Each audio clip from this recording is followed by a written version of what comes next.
भूख का मारा बिल्ली एक दिन डंडे से एक मुर्गी को मार देता है। फिर वह हंसते हंसते मोटरसाइकिल पर सवार होकर अपने घर की ओर चला जाता है। घर पहुंचकर वह बड़े प्यार से मुर्गी को साफ करता है ताकि अच्छे से पकाया जा सके। फिर वह खुशी खुशी उस मुर्गी को काटता है।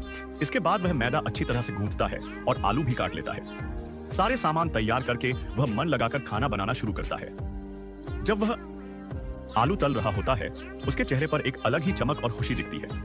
यह भूखों का राजा बिल्ली अकेला खड़ा होकर पूरे खाने और पकाने का मजा ले रहा होता है। अगर आपको ऐसे ही अच्छा वीडियोस चाहिए तो रुकना मत, अभी के अभी सब्सक्राइब करो।